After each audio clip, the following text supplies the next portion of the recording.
Good evening बच्चों, कैसे हैं आप लोग। Hoping for good. जैसा कि कुछ स्कूल्स में 11th क्लास का रिज़ल्ट डिस्ट्रीब्यूट हो चुका है और कुछ स्कूल्स में होना बाकी है। जो बच्चा 11th पास आउट करने के बाद 12th में आ चुके हैं, उनका नया सेशन स्टार्ट हो चुका है। 12th क्लास की अगर मैं कंपेयरिंग 11th क्लास से करूं तो comparing to 11th class 12th class में थोड़ी चीज़ें ज़्यादा हैं, थोड़ा सब्जेक्ट्स और थोड़ा सिलेबस ज़्यादा है। और जो स्टूडेंट्स अभी 10th में अपीयर्ड हुए हैं उनका रिज़ल्ट अभी अवेटेड है, जो कि कुछ टाइम बाद आएगा। और फिर उनके लिए सब्जेक्ट्स ऑप्ट करना कि वो क्या स्ट्रीम लें, ये एक बड़ा मैटर है। कल क्लास में हमारा जो टॉपिक चल रहा था, इंटरेस्ट ऑन ड्राइंग्स चल रहा था, और इंटरेस्ट ऑन ड्राइंग्स में प्रोडक्ट मेथड हम स्टार्ट कर रहे थे। जैसा कि आपको पता है कि हमारा वॉल्यूम 1 12th क्लास का अकाउंटिंग फॉर पार्टनरशिप फर्म चल रहा है। एक्चुअली ये वॉल्यूम में सारे ही चैप्टर पार्टनरशिप से रिगार्डिंग हैं और बोर्ड्स के लिए भी, बोर्ड्स के पॉइंट ऑफ व्यू से भी इस बुक का काफ़ी अच्छा वेटेज है। पार्टनरशिप स्टार्टिंग से ही बच्चों के लिए थोड़ा कंफ्यूजिंग इन द सेंस कि थोड़ा लेंथी टॉपिक्स हैं। और फिर मैं यही बात आपको रिपीट करूंगा कि अगर किसी भी चैप्टर के सारे क्वेश्चंस हम कर लेते हैं विदाउट क्लियरिंग द कॉन्सेप्ट, तो ये इस बात की श्योरिटी नहीं है कि हमें अगर क्वेश्चन अटेम्प्ट करने के लिए आए तो हम उसे कर दें, जब तक कि हमें उसका कॉन्सेप्ट, उसका बेसिक क्लियर नहीं होगा। तो बिना कुछ टाइम लिए हुए कल के टॉपिक को आगे बढ़ाते हैं, जिसमें हमारा इंटरेस्ट ऑन ड्राइंग्स कैलकुलेट करने का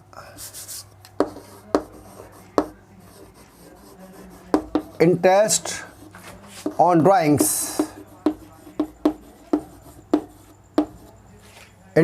ड्राइंग्स बाय प्रोडक्ट मेथड।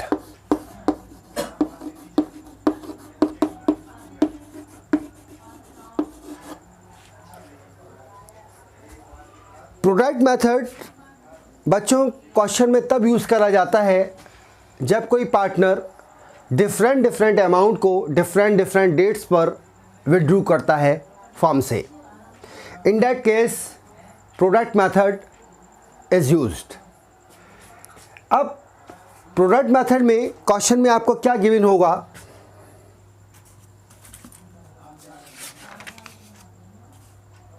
आपको क्वेश्चन में डेट गिवन होगी,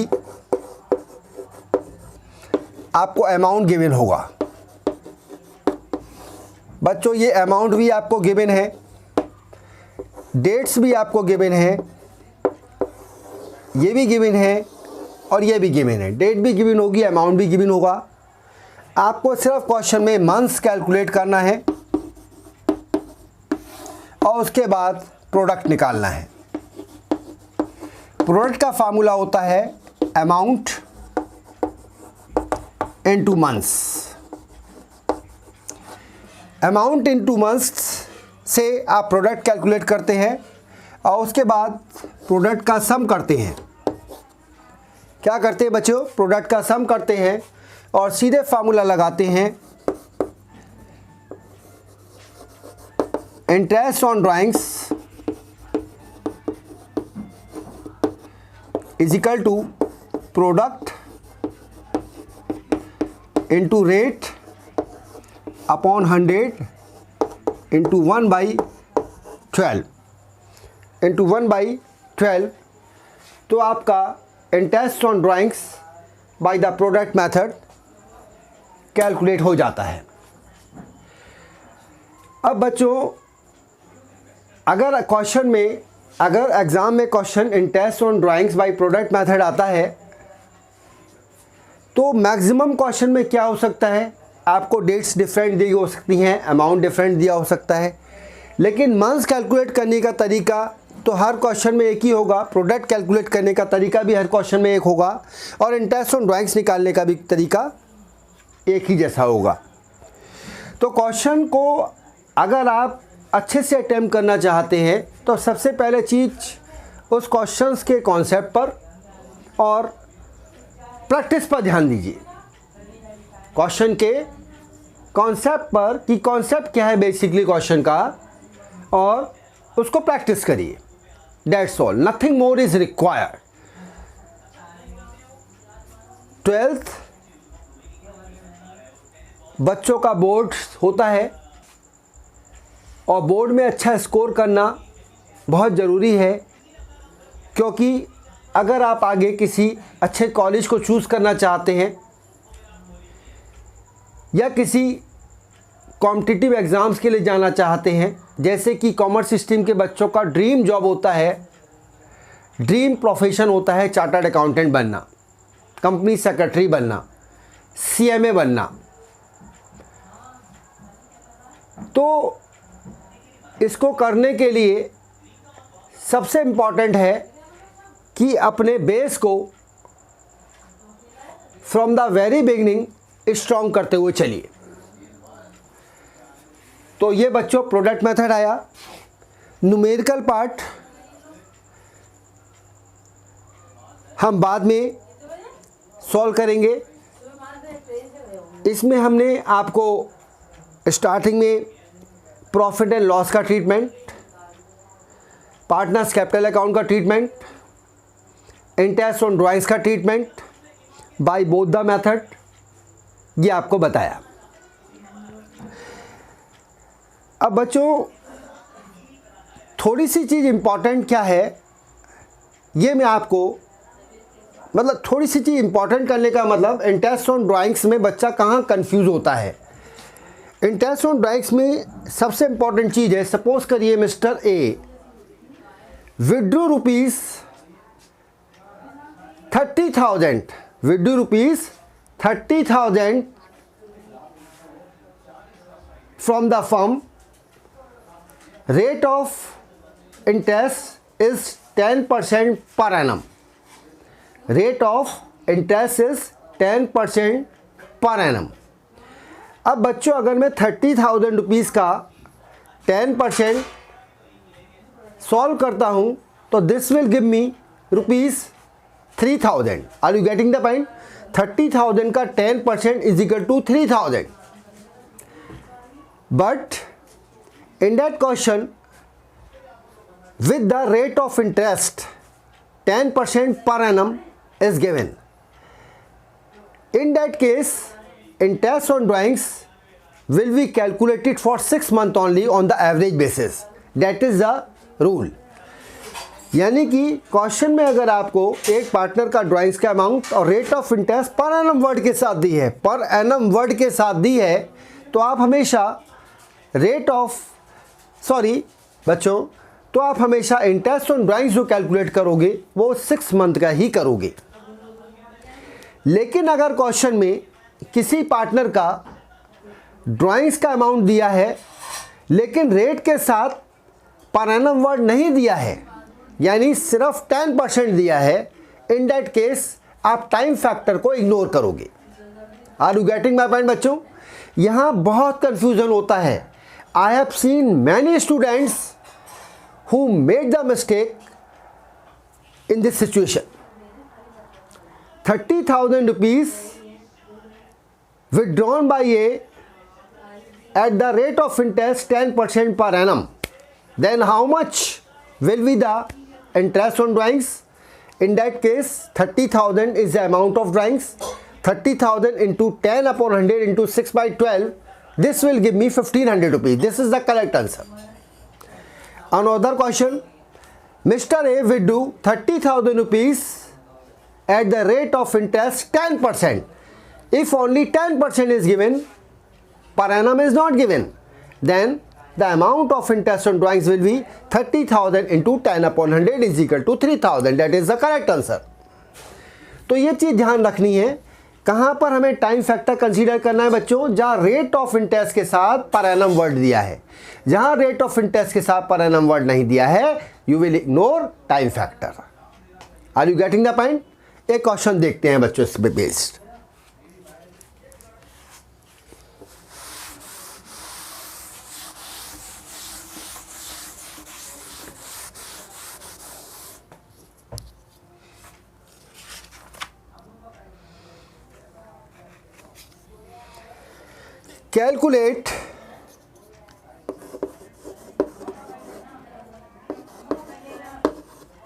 Calculate the interest on drawings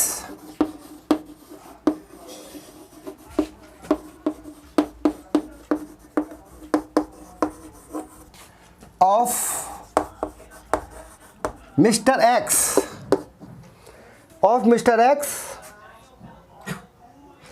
at the rate of 10% per annum for the year ended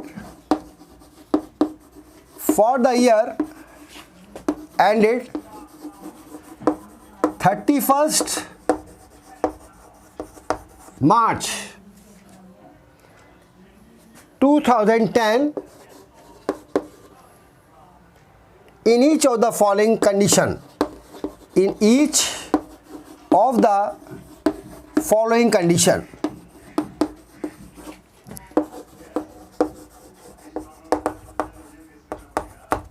Situation number 1, case 1,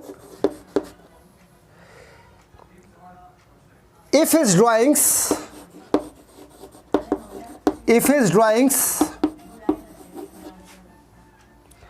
during the year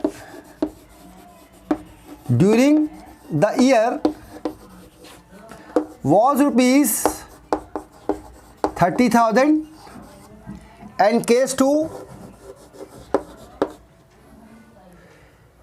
if he withdraws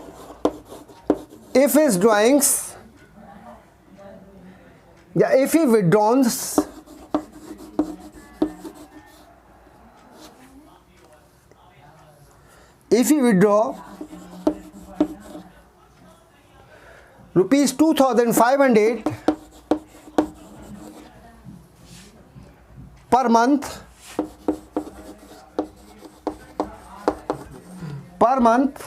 during the year.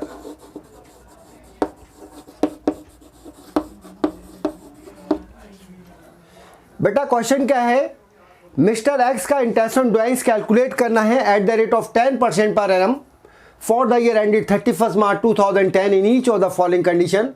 Case 1, if his drawings during the year was rupees 30,000, and case 2, if he withdraws rupees 2,500 per month during the year. Are you getting the point? अगर मैं case 1 में interest on drawings calculate करता हूं,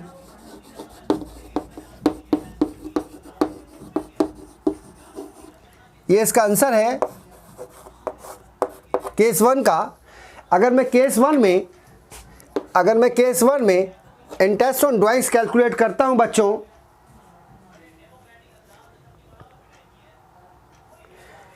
तो formula क्या है, amount of drawings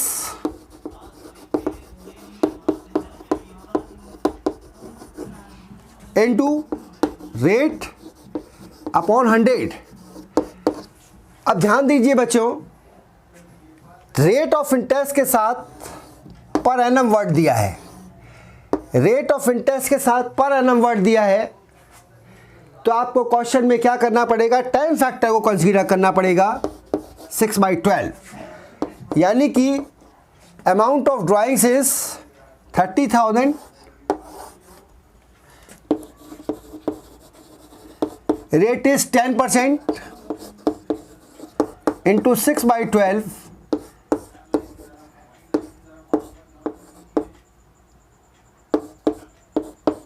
this will give me rupees 1,500. 1,500 is the answer. Rupees 1,500 is the answer. Case 2 question same है, लेकिन यहाँ पर केस 2 में जो ड्राइंग्स है वो 2500 रुपीज़ है पर मंथ। क्या है बेटा? Per month. तो पर मंथ को हमें पर एनम में कन्वर्ट करना पड़ेगा। फॉर दिस हमें इस अमाउंट को 12 से मल्टीप्लाई करना पड़ेगा। Same formula, interest on drawings is equal to amount into rate upon 100 into 6/12। Time factor consider करना पड़ेगा।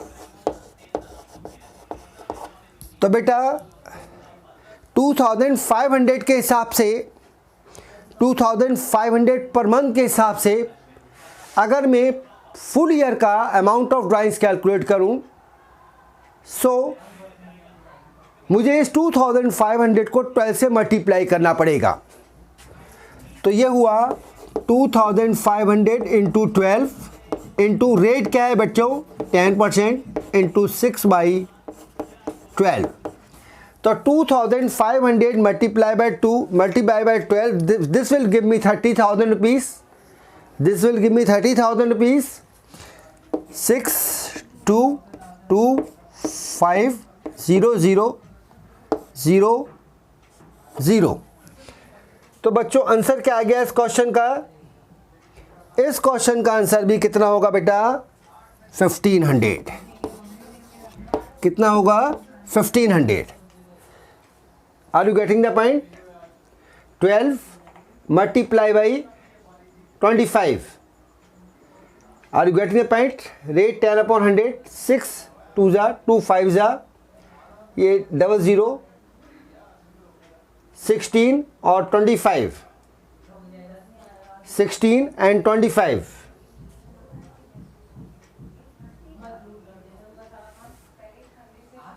$1500 सॉल्व कर लेते हैं बच्चों। देखो 2500 इंटू 12 यानी अमाउंट ऑफ ड्राइंग्स हुआ 30,000।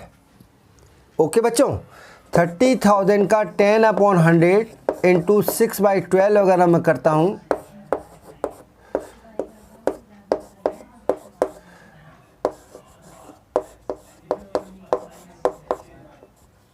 this will give me 1500 rupees.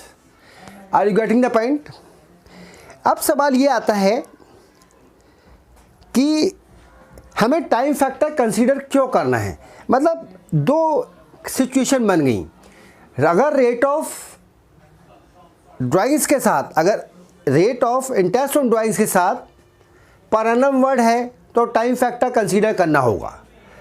अब टाइम फैक्टर तब कंसीडर करना होगा जब date of drawings made by the partner is not given.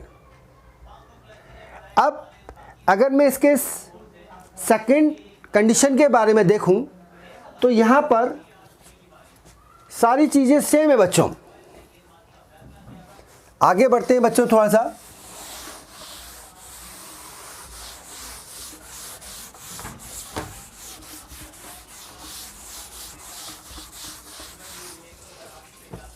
अब एक क्वेश्चन देखते हैं। Calculate the interest on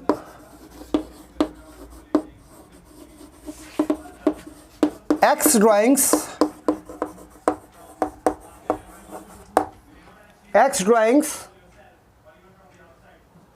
at the rate of 10% if he withdrew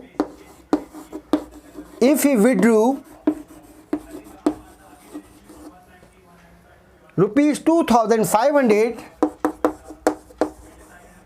rupees 2,50,000 during the year.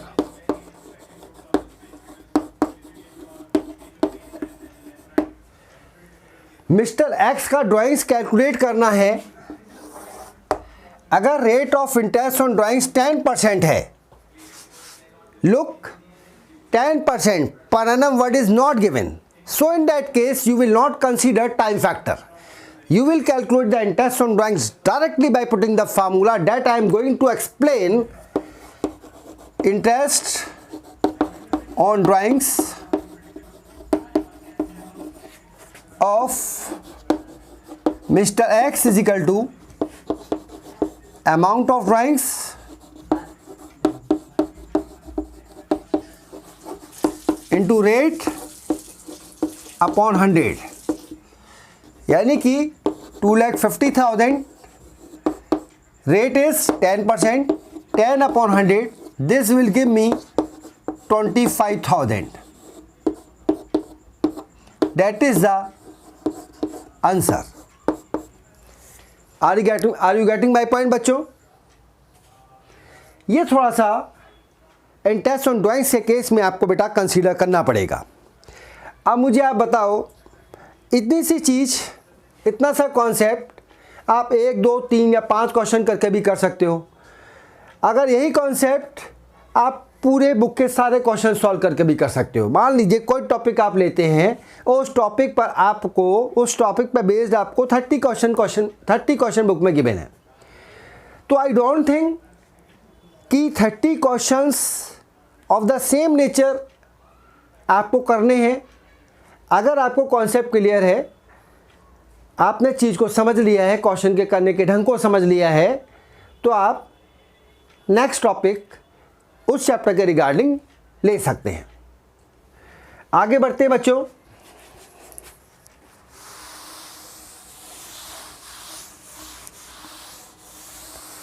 Numerical part, कुछ questions P&L appropriation पे based, कुछ partners capital account पे based, चाहे वो फिक्स और फ्लक्चुएटिंग मेथड है, कुछ क्वेश्चन इंटरेस्ट ऑन ड्राइंग्स पे बेस्ड, राइट, और कुछ क्वेश्चन इंटरेस्ट ऑन कैपिटल के बेस में 1 by 1 कॉन्सेप्ट को समझाने के बाद आपको सॉल्व कराऊंगा। अब सवाल आता है interest on capital.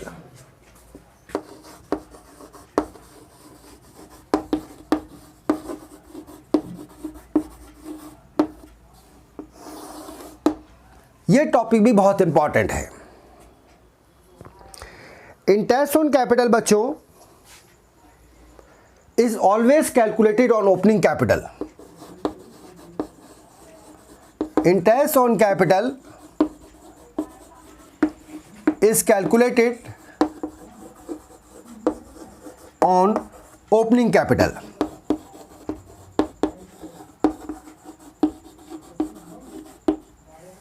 If in the question opening capital is given, there is no problem.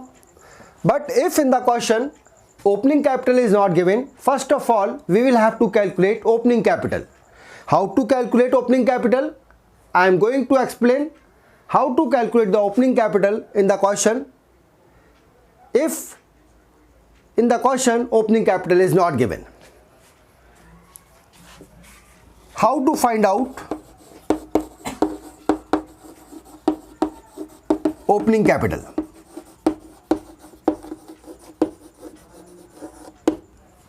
Opening capital का फार्मूला होता है क्लोजिंग कैपिटल,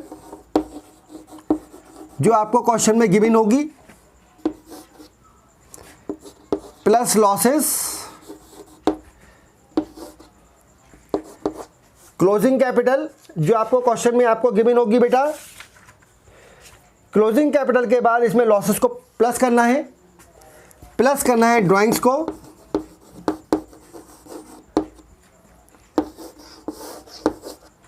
लेस करना है एडिशनल कैपिटल,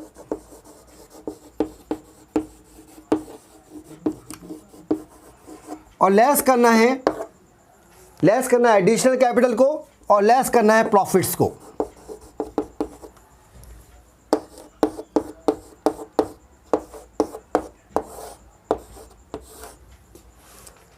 इफ अभी ब्रैकेट क्या डिनोट करता है? अगर मैं किसी भी अमाउंट को ब्रैकेट में डिनोट कर रहा हूं तो इट मीन्स वो माइनस करना है। अब ये जो कैपिटल आपको मिलती है ये मिल जाती है ओपनिंग कैपिटल।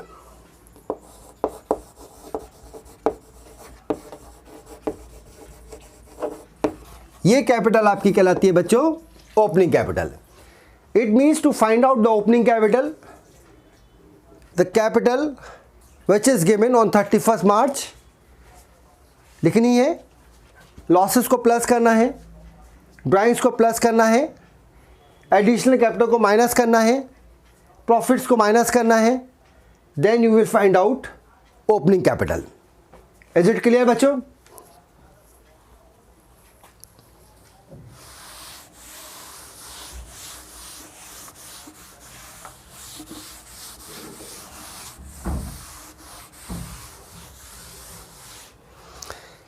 इस टॉपिक में फंडामेंटल ऑफ पार्टनरशिप फर्म में जो टॉपिक्स गिवन हैं उसमें सबसे पहला टॉपिक है profit and loss appropriation account,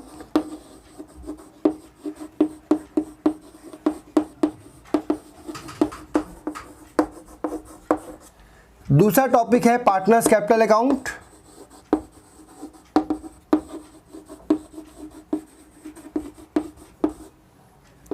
तीसरा टॉपिक है interest on drawings,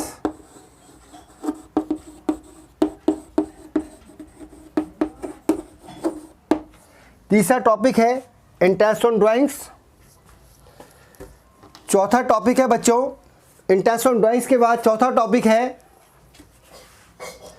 interest on capital,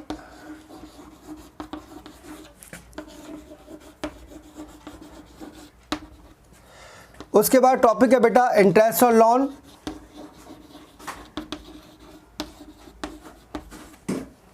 और एडवांस गिवन बाय पार्टनर,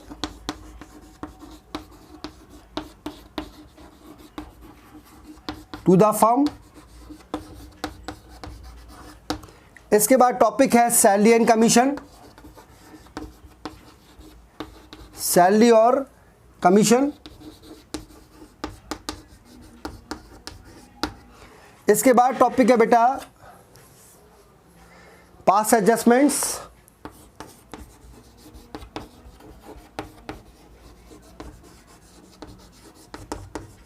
इसके बाद लास्ट टॉपिक है guarantee of minimum profit, guarantee of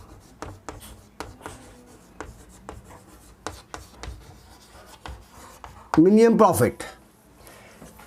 accounting for partnership firm में ये चैप्टर इतने टॉपिक्स आपके कवर करता है। These are the topics of this chapter.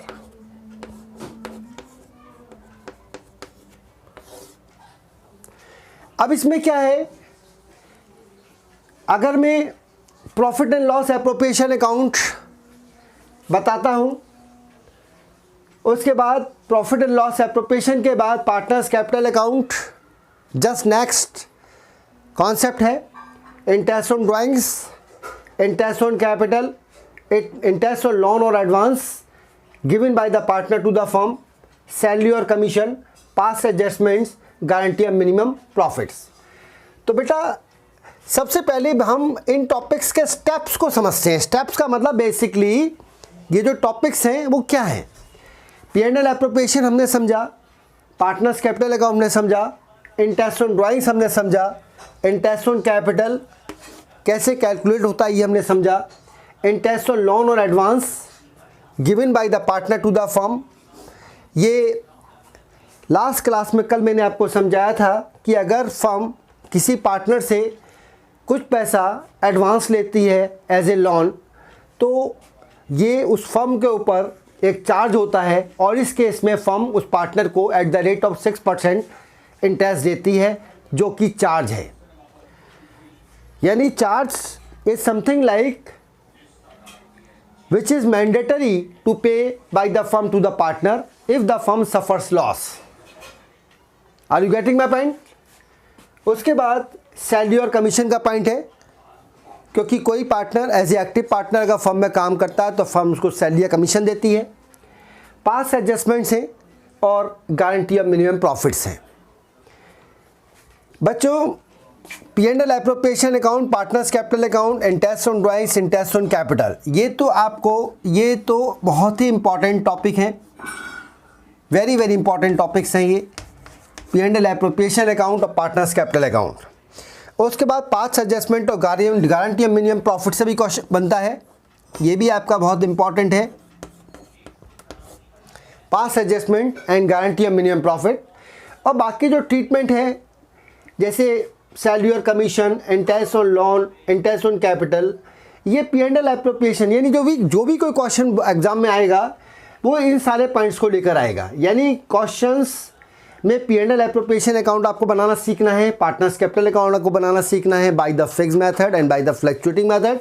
उसके बाद इंटरेस्ट ऑन ड्राइंग्स का ट्रीटमेंट आपको बताया है मैंने, इंटरेस्ट ऑन कैपिटल का ट्रीटमेंट आपको बताया है, इंटरेस्ट ऑन लोन और एडवांस के बारे में मैंने आपको बताया, सैलरी और कमीशन ये भी हम कवर करेंगे, पास्ट एडजस्टमेंट कवर करेंगे, गारंटी ऑफ मिनिमम प्रॉफिट्स भी हम कवर अप करेंगे।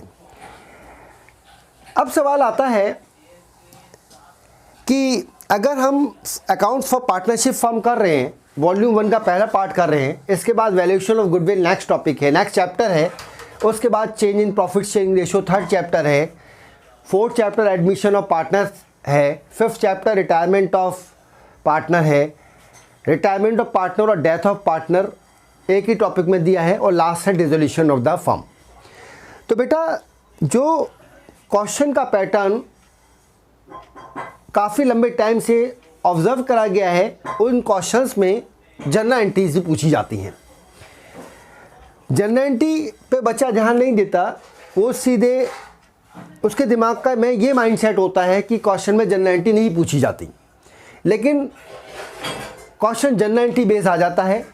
तो सबसे पहले हम देखते हैं कि प्रॉफिट लॉस एप्रोप्रिएशन अकाउंट्स जब हम बनाते हैं उसमें जो चीज़ हम एप्रोप्रिएट करते हैं, जैसे डेबिट साइड में हम लिखते हैं इंटरेस्ट ऑन कैपिटल, सैलरी और commission to partner, to transfer to reserve, by side में लिखते हैं हम बाई इंटरेस्ट ऑन ड्राइंग्स।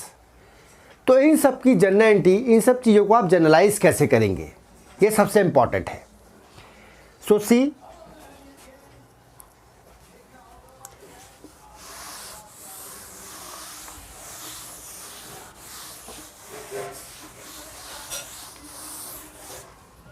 थोड़ा ध्यान दीजिएगा बच्चों, ये मैं बना रहा हूं profit and loss appropriation account.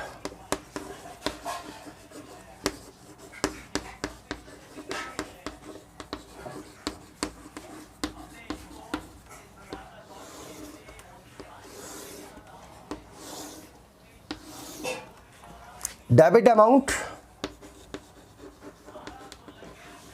Rupees,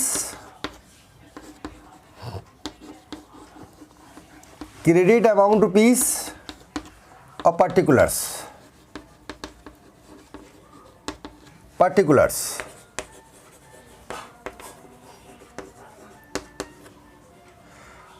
अब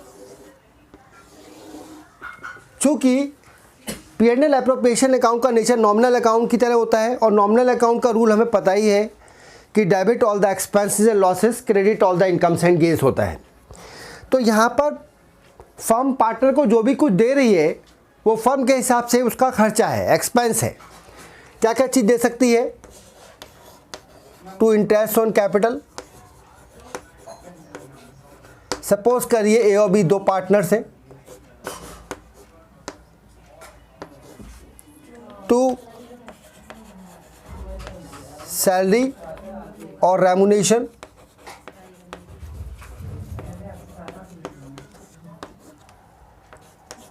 टू कमीशन टू ए,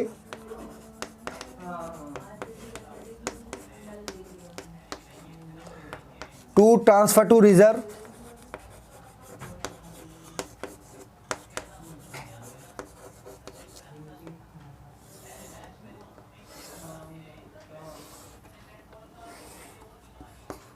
ये सारी चीज़ें profit and loss appropriation account में डेबिट होती हैं। इधर by net profit, by interest on drawings,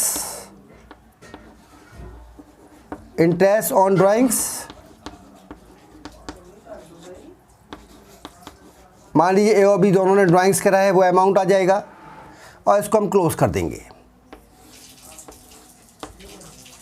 account close हमेशा डबल लाइन से होता है, राइट बच्चों। अगर क्वेश्चन में मेरी दिस साइड क्रेडिट साइड ज़्यादा है डेबिट साइड से, तो क्वेश्चन में प्रॉफिट आता है, और अगर डेबिट साइड ज़्यादा है क्रेडिट से, तो क्वेश्चन में लॉस आता है।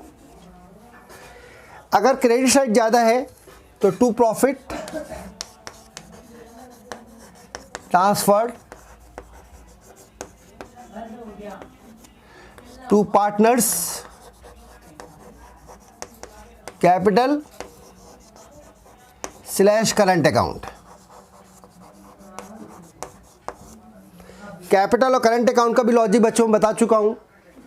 कैपिटल अकाउंट में कोई भी अमाउंट तब ट्रांसफ़र होता है जब पार्टनर्स कैपिटल अकाउंट हम फ्लक्चुएटिंग मेथड से मेंटेन करते हैं। लेकिन अगर from the very beginning question में ये मैंशनड है कि partners capital account is maintain by the fix method, तो जो भी एप्रोप्रिएशन होगा वो आप पार्टनर्स करंट अकाउंट में लेके जाएंगे। अगर लॉस क्वेश्चन में होता है तो यहाँ लिखते हैं by loss transferred to partners capital / current account. Is it clear बच्चों? ये मेरा P&L एप्रोप्रिएशन अकाउंट हो गया। अब मुझे आप बताओ कि P&L एप्रोप्रिएशन अकाउंट्स का आपने फॉर्मेट समझ लिया, आपको ये पता है कि एक्चुअली होता क्या है, ये किस बेस पर काम करता है, डेबिट क्या चीज़ होनी है, क्रेडिट क्या चीज़ होनी है। अगर क्वेश्चन में, अगर बुक में आपको 25 क्वेश्चन दिए हैं, अगर आपको बुक में कितने भी क्वेश्चन दिए हैं, लेकिन अगर आपका कॉन्सेप्ट क्लियर है तो आप P&L एप्रोप्रिएशन अकाउंट बना सकते हैं। ये बात डिफरेंट है कि कोई ऐसा पॉइंट आ गया जो क्वेश्चन में न्यू है, उसको कैसे सॉल्व करना है, उस ग्राउंड पर तो आपको प्रॉब्लम आ सकती है। लेकिन बेसिकली कॉन्सेप्ट के ग्राउंड पर अगर आपको अच्छे से आता है तो क्वेश्चन आप इजीली सॉल्व कर सकते हैं। अब सवाल आता है जनरल एंट्रीज का बच्चों। किसका सवाल आता है बेटा? General entries.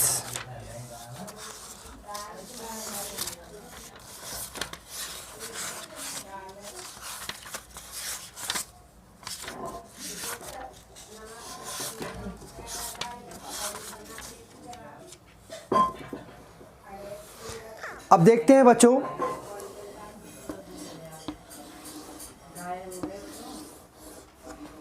General entries.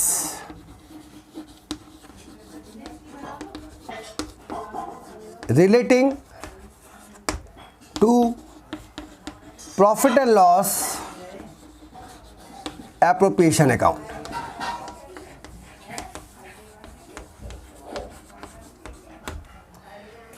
अब बच्चों ये तो आपको समझ में आ ही रहा होगा, लास्ट क्लास में भी आपको मैंने समझाया था कि जो भी चीज़ P&L एप्रोप्रिएशन अकाउंट में डेबिट हो रही है वो फर्म के लिए तो खर्चा है लेकिन पार्टनर्स का फ़ायदा है।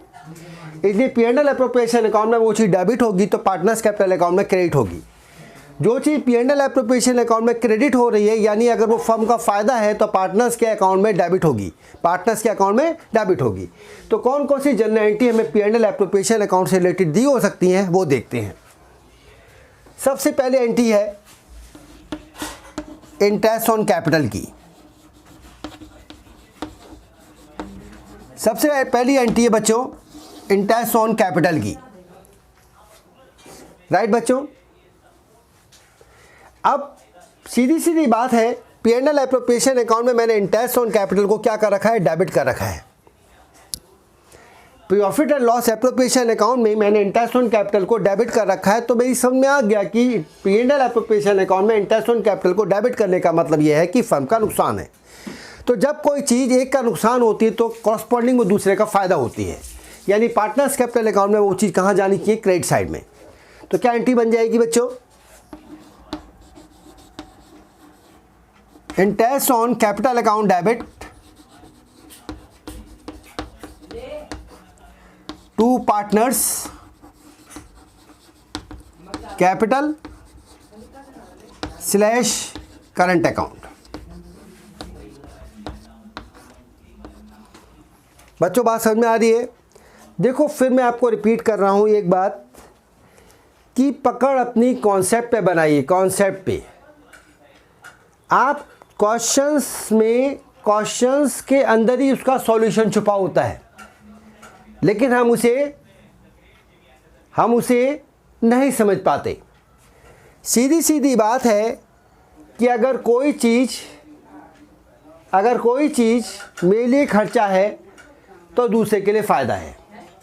अगर मैं किसी भी चीज़ का लूज़र हूँ, अगर मैं कोई चीज़ या मुझे किसी चीज़ में लॉस हो जाता है, किसी चीज़ में लॉस होता है, तो उसके कॉरस्पॉन्डिंग उसका कोई गेनर भी होगा। अगर किसी ट्रांजैक्शन का कोई डेबिट है, अगर किसी ट्रांजैक्शन में डेबिट है, तो उसका कॉरस्पॉन्डिंग क्रेडिट होना ही होना है। Are you getting the point बच्चों? तो अगर मेरे से कहा जा रहा है कि P&L एप्रोप्रिएशन अकाउंट में ये चीज़ डेबिट है, तो इसका मतलब है कि अनदर अकाउंट में वो चीज़ क्रेडिट है। तो मैंने क्या करा, इंटरेस्ट ऑन कैपिटल को पार्टनर्स कैपिटल अकाउंट में क्रेडिट कर दिया। अब सवाल यह है कि वो कैपिटल अकाउंट में भी क्रेडिट हो सकती है अगर partners capital account fluctuating method से मेंटेन हो रहा है। अगर पार्टनर्स कैपिटल अकाउंट क्वेश्चन की स्टार्टिंग में उसने कह दिया कि फिक्स मेथड यूज़ करिए, फिक्स मेथड से मेंटेन है कैपिटल, तो वो अमाउंट करंट अकाउंट में जाएगा। पहली एंट्री बच्चों ये बन गई। उसके बाद दूसरी एंट्री बन जाएगी, आप देख सकते हैं, P&L appropriation account debit to interest on capital. क्या बन जाएगी बच्चों second entry? Profit and loss appropriation account debit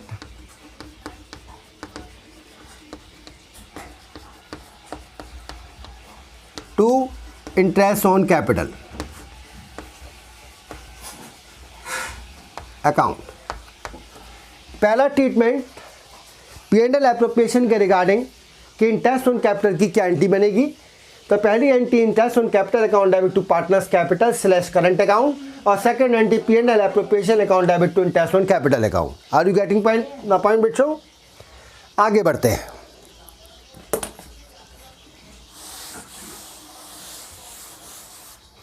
second entry है फॉर इंटरेस्ट ऑन ड्राइंग्स।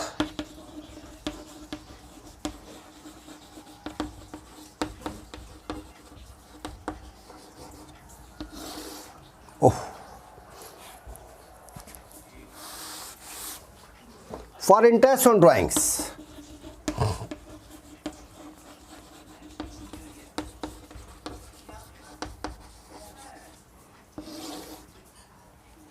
बच्चों इंटरेस्ट ऑन ड्राइंग्स मैंने क्या करा है, P&L एप्रोप्रिएशन अकाउंट में क्रेडिट करा है। क्रेडिट का मतलब अगर मैं नॉमिनल अकाउंट के पॉइंट ऑफ व्यू से सोचूं तो क्रेडिट का मतलब प्लस साइड, यानी क्रेडिट होती है in the nominal account, credit all the incomes and gains. तो credit side P&L appropriation account में कोई चीज़ क्रेडिट कर रहा हूँ इंटरेस्ट ऑन ड्राइंग्स की, तो इसका मतलब क्या है कि फर्म को फ़ायदा हो रहा है। तो जब फर्म को फ़ायदा हो रहा है तो फर्म के फ़ायदे के कॉरस्पॉन्डिंग पार्टनर को नुकसान हो रहा है। तो जैसे हमने इंटरेस्ट ऑन कैपिटल को पार्टनर्स कैपिटल या करंट अकाउंट में क्रेडिट करा था, तो यहाँ पर इंटरेस्ट ऑन ड्राइंग्स को पार्टनर्स कैपिटल या करंट अकाउंट में डेबिट कर देंगे। तो पहली entry partners capital / current account debit to interest on drawings.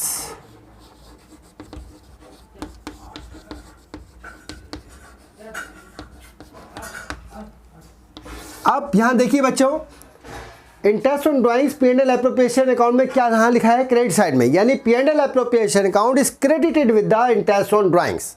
तो क्या एंट्री बन जाएगी बच्चों, interest on drawings account debit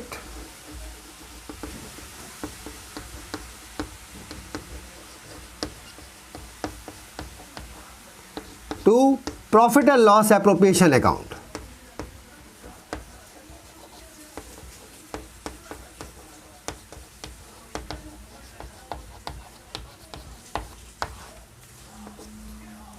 hopping you are getting everything clearly. आगे बढ़ते हैं बच्चों।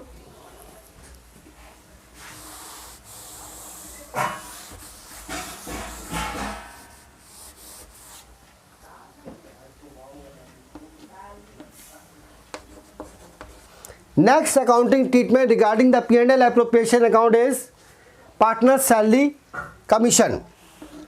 For partner salary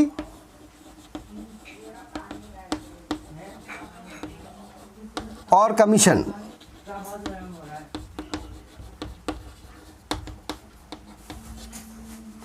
बच्चों P&L एप्रोप्रिएशन अकाउंट में सैलरी और रेम्युनरेशन कहाँ लिखा है? फर्म ने जो पार्टनर को दिया जाता है P&L एप्रोप्रिएशन अकाउंट की डेबिट साइड में, यानी कि फर्म के लिए ये नुकसान है, तो जब ये फर्म के लिए नुकसान है तो पार्टनर्स के लिए फ़ायदा है।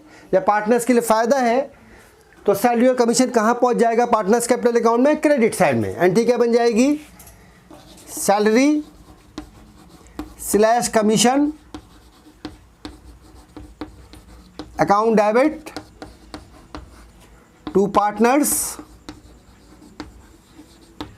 Capital / current account.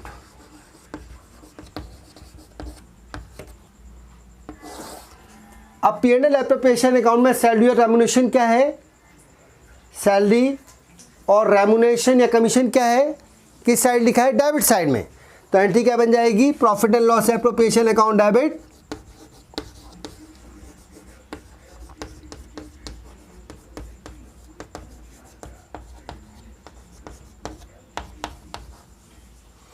To partners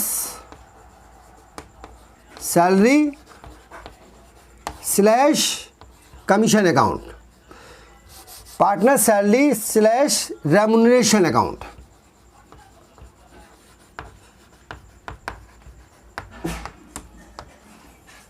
यहाँ पर ही बच्चों सैलरी और रेम्युनरेशन कर लो, क्योंकि जब आप यहाँ से रिलेट करोगे तो वरना कंफ्यूज हो जाओगे, राइट? या सैलरी और रेम्युनरेशन एक ही चीज़ है, और सैलरी मीन्स और remuneration means both are same. तो पार्टनर सैलरी हो, रेम्युनरेशन हो या कमीशन हो, फॉर पार्टनर सैलरी / रेम्युनरेशन या कमीशन, एक ही एंट्री बननी है। Salary commission account debit to partners capital / current account.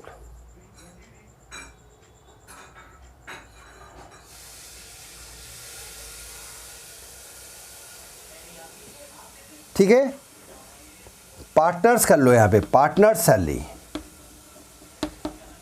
Salary commission, partner salary remuneration commission account debit to partners capital account या current account. To partner salary remuneration या commission भी हो सकता है। ओके बच्चों, आगे बढ़ते हैं।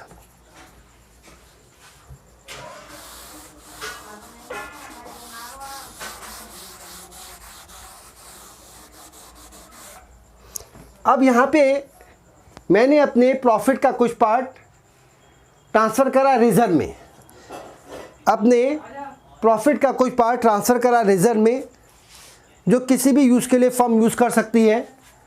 तो एंट्री बन जाएगी P&L appropriation account debit for transfer. Topic क्या है? For transfer to reserve.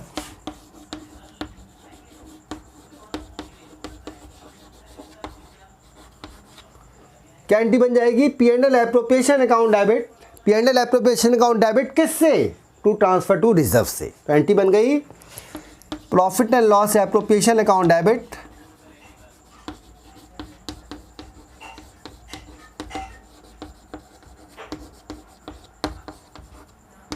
To reserve.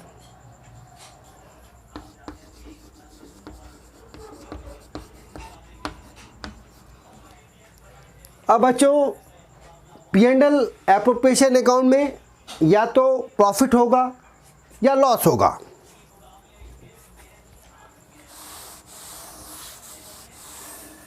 For profit अगर प्रॉफिट है तो एंट्री क्या बन जाएगी? Profit and loss appropriation account debit to partners capital / current account. Profit and loss appropriation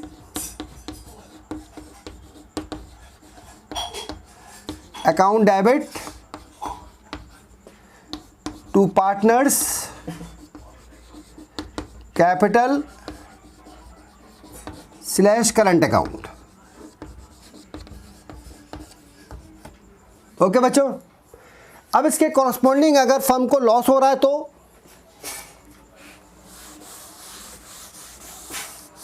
for loss, तो P and L appropriation account में loss क्या कर रखा है मैंने, क्रेडिट साइड में लिखा है, तो एंट्री क्या बन जाएगी, पार्टनर्स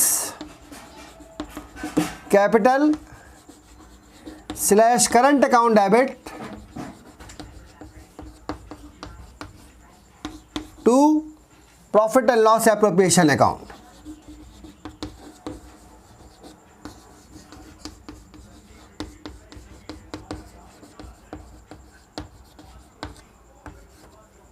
बेटा these are the general entities regarding the treatment of या regarding the profit and loss appropriation account। Okay बच्चों, आगे बढ़ते हैं।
एक टॉपिक इसमें और कवर करते हैं, सैलरी और कमीशन टू पार्टनर।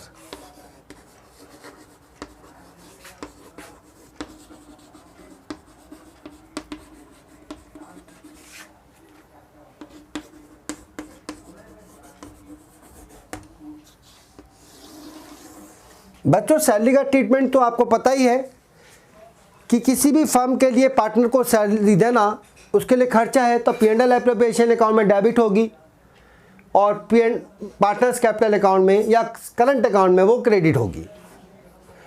कैपिटल और करंट के वर्ड में कंफ्यूज ना हो, कैपिटल अकाउंट में ट्रांसफ़र तब करेंगे जब पार्टनर्स कैपिटल अकाउंट फ्लैक्चुएटिंग है, और जब पार्टनर्स कैपिटल अकाउंट फिक्स है तो इस सैलरी के अमाउंट को आप पार्टनर्स करंट अकाउंट में ट्रांसफ़र करेंगे क्रेडिट साइड में। आप कमीशन में थोड़ा सा हो सकता है, कमीशन में वो कह सकता है कमीशन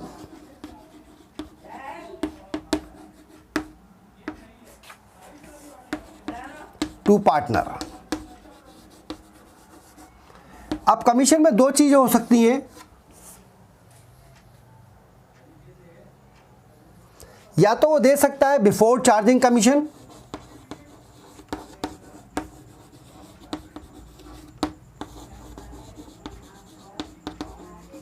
या वो दे सकता है आफ्टर चार्जिंग कमीशन।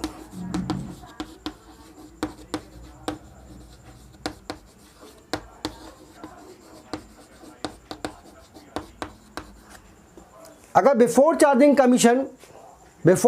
कमीशन अगर हमें पार्टनर्स का कमीशन कैलकुलेट करना है तो हमें सबसे पहले देखना पड़ेगा ये बिफोर जो वर्ड है कि यहाँ पे जो आफ्टर वर्ड है वो क्वेश्चन में एक स्टेटमेंट अगर दिया है तो कमीशन से ठीक पहले वाला बिफोर या कमीशन से ठीक पहले वाला आफ्टर देखना है। Are you getting my point? Commission से ठीक पहले क्या दिया है और बिफोर दिया है या आफ्टर दिया है। अब सवाल अगर दिया है बिफोर चार्जिंग कमीशन तो फार्मूला लगाएंगे नेट प्रॉफिट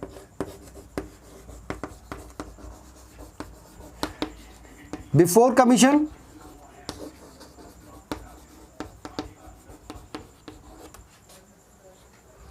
इनटू रेट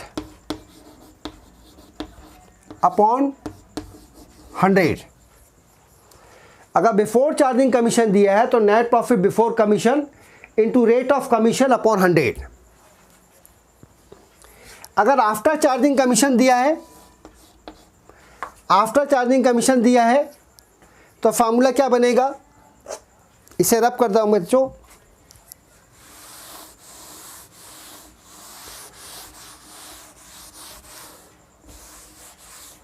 अगर आफ्टर चार्जिंग कमीशन दिया है तो फार्मूला बनता है net profit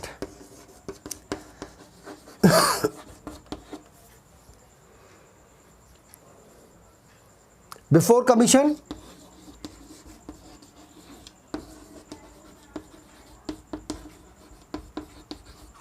into rate of commission या rate upon 100 plus rate, 100 plus rate. इस फार्मूले से हम मैनेजर का कमीशन निकालेंगे। कई बार क्या होता है, अगर क्वेश्चन में मैनेजर का कमीशन, अगर क्वेश्चन में पार्टनर का कमीशन निकालना है तो अगर स्टेटमेंट में कमीशन के, अगर कमीशन हमें निकालना है और हमें स्टेटमेंट में क्वेश्चन में बिफोर या आफ्टरवर्ड दिया है तो दो चीज़ें दी होंगी, या तो बिफोर दिया होगा या आफ्टर दिया होगा।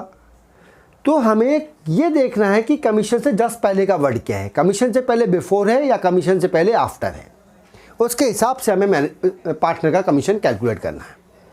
Are you getting my point बच्चों? आगे बढ़ते हैं बच्चों।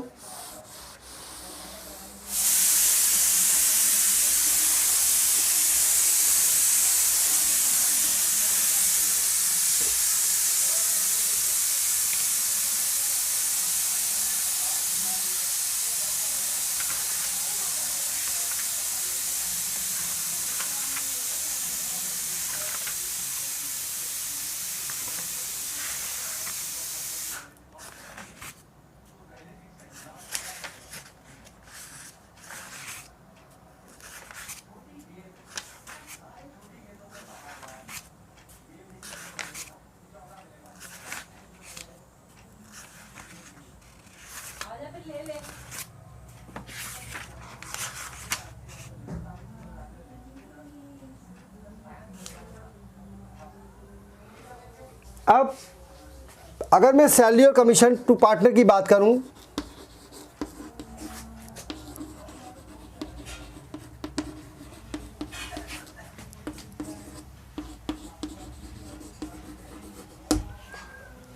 तो इसको जनरलाइज कैसे करूं? तो पहली एंट्री क्या बन जाएगी बच्चों, अभी हमने समझी है कुछ देर पहले ही। क्या बनेगी पहली एंट्री? सैलरी स्लैश कमीशन, ये फॉर्मेट बना लेते हैं। D R amount rupees, C R amount rupees,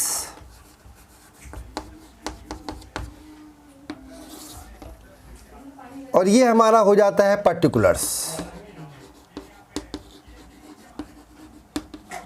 ये जनरल का फॉर्मेट है। सैलरी और commission account debit to partners capital slash current account.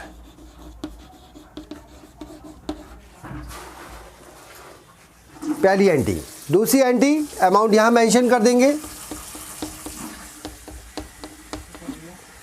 दूसरी entry profit and loss appropriation account debit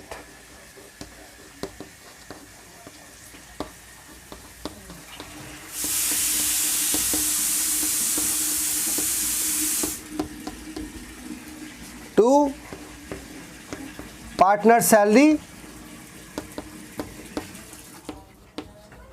slash commission account.